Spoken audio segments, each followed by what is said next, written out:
County Office of Education says this is unprecedented. These were funds already approved by Congress and included in districts' budgets for the upcoming school year.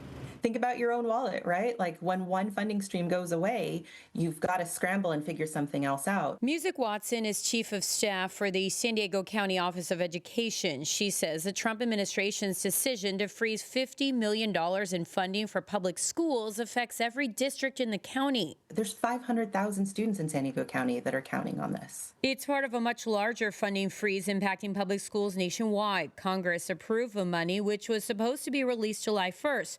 But a day prior, state departments of education were notified the federal grants weren't, quote, in accordance with the president's priorities.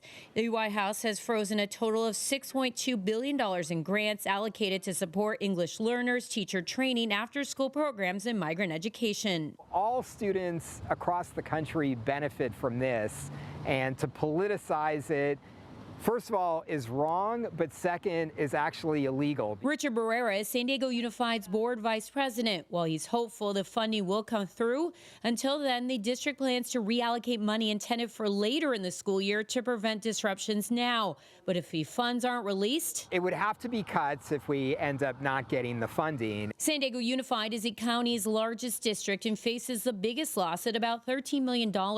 This list details the other amounts at stake. Sweetwater could lose $4.5 million. At Chula Vista Elementary, it's more than $2 million.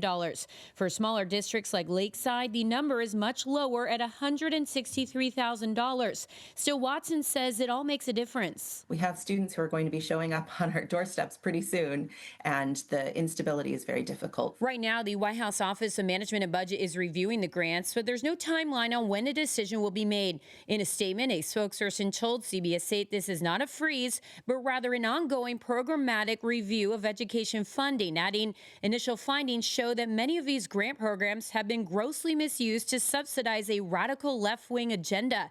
In the meantime, districts are considering filing lawsuits in hopes the courts will order the Trump administration to allocate what's already been approved. But the fact is that takes time, and we need relief now. So we really are counting on the federal government to release these funds. Shannon Handy, CBS 8.